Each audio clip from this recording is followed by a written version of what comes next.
Şu kitap qarasang, No'ruz bayrami to'g'ri intayin aniq bir uchur bor.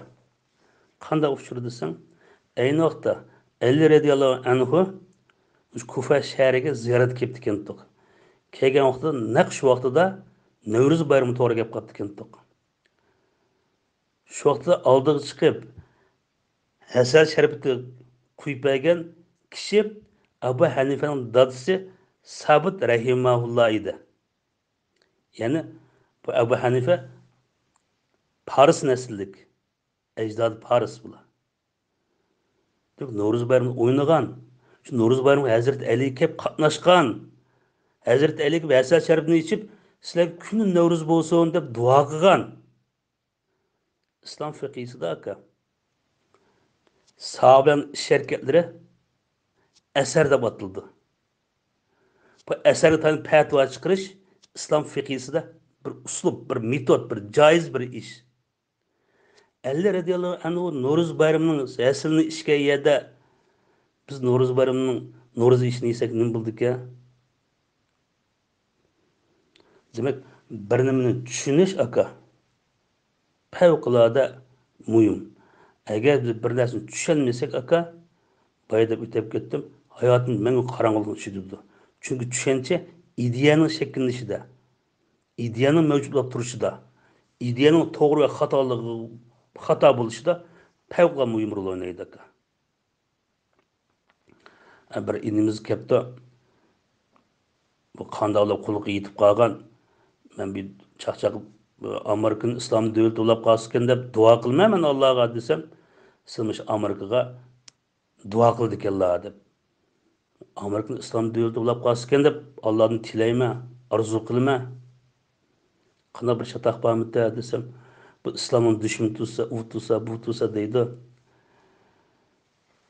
Qarafkam payg'ambarimiz ma ey Rabbim Allah ikki Ömer orqali islomni kuchlantirgaysa degan. Bu ikki Ömer kim bo'lsa, birisi Ömer bin Xattob, yana birisi Amr bin Hisham.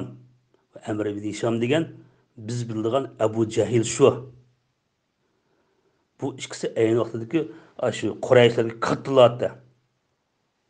Cho'ngirdi Makkaninki. Ömer bin Xattob hatta singlis Fatima islom kirganligi uchun og'iz burnini qon qilib etgan urib. Kelib iymon etgan vaqtida, islom kirgan vaqtida jamoatni boshlab Makka Ka'bada namoz o'qigan. Ka'bada jamoatlab namoz o'qib tashkil qilgan tunji kishi Umar bin Xattob. Umar bin Xattob shuna botur, qo'rqimsiz, jasur odam. Alloh taolo Umar bin Xattobni hidoyatiga oldi. Shu orqali islom kuchaygan bo'ldi. Payg'ambarni qarab, Umarniki ikki Umar orqali islomni kuchaytgan edi. Ya Rabbim, mana o'zing kuchaygansiz bo'ldi-ku. Dedim, ikki Umar orqali islom kuchaysang bo'ldi dedi. Alloh taoloning elchisi bizga birini o'g'itdi. Bir odam kuchli bo'lsa, uning haybidan hammadan aymindi. Shu vaqtlarda musulmonlar o'zaro namoz chaqirsa yoki yig'ilgandan keyin namozning boshlanganligini demoqchi bo'lsa, mushriklar anglab qolmas deb kutning ichiga qarab deydi. Umar bin Xattob nimish qilsa, "Ma jamoat namoz chaqirayotganda ovozim mushriklar anglab qoldi. O'giz chiqib to'lana, men o'giz chiqib to'la" degan. Jamoat juring deb Ka'baga boshlab olib borgan. Ka'bada Abdullah ibn Mas'ud Sur Rahmanni qiroat qilgan uchun Abu Jahlga qulqini tat yitib etgan qulqini. Ammo Umar bin Xattob o'qibdi, hech kim birini deyolmadi. Bugungi Amerika tuyuqsan islom davlatlab qolsa, kimga foyda? Yani musulmonlar foydada. Men nima uchun Rabbim Alloh Amerika islom davlati qilib etgan desam bo'lmaydi ekan desam, aka to'g'ri tushundirib qo'ying, rahmat shuma. Men o'zim igizbas o'ylab yurib ekanman to'q. Alloh taolodan duoni qilsak bo'ldi. Alloh taolo oson. Kun fayakun. Allah taolo vujud keldi, vujud keldi arqandan narsa. Yani Qozog'iston, Qirg'izistonlar, O'zbekiston ikkinchi sobiq Sovet ittifoqiniki mustamlikasida 16 respublika. birden müstakil ket Allah'a asan Amerika İslam devleti kıvesi Amerika'nın kudretli gep doğru kelmeydi hazır dünyanın saksı deb namı var. Aşta bir devlet İslam kırıp kalsa İslam'a sahip çıkıda Amerika bugünkü dünyanın vicdanı efkam deb şu bal dedim. Qarab Uyg'urning bir şey kun kepti qaysi islom dunyosining bir sado chiqadida qaysi bir davlatniki parlamentda kun tartib keltiradi kelmaydiki qo'llagan bo'ldi namoyish qilgan o'qigan o'qigan bo'ldi lekin davlatning siyosatiga ekab turib parlamentga ekab turib kun tartib kirgizib turib bunday qilgan ishlar amerikani boshqarib bo'lmadi to'g'ri amerika islom musulmonlar bunday qilib urush ochdi deymiz ammo musulmonlar qolsa shek shu bizga foyda bo'ldi demak bu bir tushunchalik gap aka agar tushuncha qancha yorqin bo'lsa bizning obrazimiz shuncha yorqin bo'ldi aka demak islom dini degan aka bizga tafakkurni o'rgatadigan din agar bizga tafakkurni o'rgatishdan bosh narsa burab kelsa u din emas falsafa bo'lib qoldi aka falsafami shu dinni arib chiqqan bir shaxcha xuddi xurafiy degan so'zmi dinni arib chiqqan o'xshab falsafam shu dinni arib chiqqan bir uqum dinni arib chiqqan bir fan demak tushunchamiz aniq bo'ldiki aka dushmanimizni obdan tanıymiz dinimizni obdan bilamiz yuqori men misol qildim mana birisi fanni to'g'ri tushungan bo'lsa bugungi kunlikda bir qudratli bir yani şu dünya sahip bulduğun, dünya hoş bulduğun Osmanlı halifeninki bir azası bulattık. Ya bu Osmanlı halifeliği komandalık kılattık, padişahlık kılattık. Birini değil olmaydı. Doğru düşüngen bolsak, ma özümüzün medeniyeti obdan qoğdaydık. Obdan qoğdaydık. Adın orluğun bizim ehlinin ölüm alırımız, hata düşünen süpeli özümüz Ebu Hanife'de. Ama tercüm kılatkan kitaplarımız kalsak, Hanbali mezhebinin kitaplarını, Şafii mezhebinin kitaplarını tercüme halkımıza sunuvatımız. O kitabını okuyan halkımız ve mağanı dakken tuqu bunun ayetinde de dikkat mesela Muhammed Ali Ashabı'nın ki Allah'ın ahkam ayetleri 2 tom kitap Uygurca tercüme kılındı. Muhammed Ali Ashabı'nı Hanbali mezhebindeki alim aka. Her bir mezhebindeki delilleri, ayetini, hadisini, icmanı, kıyasını asas kılgan. Töt mezhep bir-birini xata demeydi. Ama avam bunu ayrış iqtidarı ega bo'lmaganlikdan manimda bunu tutmasak bo'lmamda deb qo'yibdi. Tafsir Sharavi'ni yozgan kishi Muhammad Mutavalli Sharavi Shafiy mezhebidagi olim mana. İmam Navaviy mi Shafiy mezhebidagi olim. Mening bir maqolam bordi, ayni vaqt aqidam bir e'lon qilingan. Xalqqa nimani hadiya qilishni bilish bir mahorat deb. Onda biz Hanife mezhebidagi avam bo'lgan kun bizning o'zimizning klassik kitoblarimizni tarjima qilib sunishimiz kerak.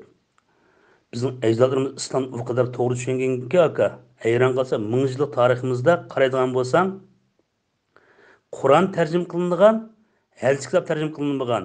Bu bir. Ikkinchisi, fatvolar majmuasi ishlab chiqarilmagan. Ko'rdingmi aka? Bizning ajdodlarimiz mushta shoshdi.